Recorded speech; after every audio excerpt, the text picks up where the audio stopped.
In today's video, I'm going to teach you how to seamlessly switch between Solana networks using the Phantom wallet in your browser. Whether you're diving into development, testing something new, or just trying out the capabilities of Solana, knowing how to navigate these networks can be incredibly useful.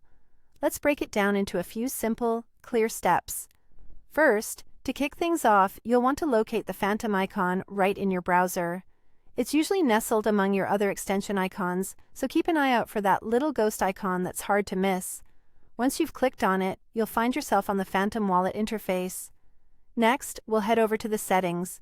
Look for and click on the gear icon. This icon is your gateway to a host of settings and preferences within your Phantom wallet, so it's always a good idea to familiarize yourself with this area. Inside, we're particularly interested in what's called developer settings. Scroll down through your options until you find this section. Here's an essential step. We need to enable the option to show test networks. Turning this option on is crucial because it allows you to view and access the test networks that Solana offers. These test environments are perfect for developers and testers as they provide a risk-free space to experiment without the fear of losing real assets.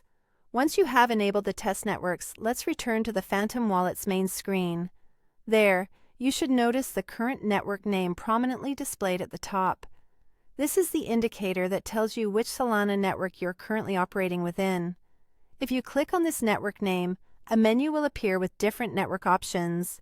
Here's where the flexibility of Phantom shines. You now have the choice between Solana Mainnet, DevNet, and Testnet. Selecting Solana Mainnet will connect you to the primary network where real transactions take place with actual Solana tokens. However, if you're looking to conduct tests, opting for either DevNet or Testnet will be your best bet. These networks are designed to allow you to test applications and transactions in a controlled, risk-free environment without using real SOL tokens. And there you have it. Switching between the Solana Mainnet, DevNet, and Testnet can be done with just a few clicks. This ability to toggle between networks empowers you to develop and test safely, ensuring that your real-world transactions remain secure and efficient when you're ready to go live. Whether you're a seasoned developer or just getting started, having this understanding in your toolkit will make navigating the Solana landscape much more intuitive and effective. Thanks for watching, and happy experimenting!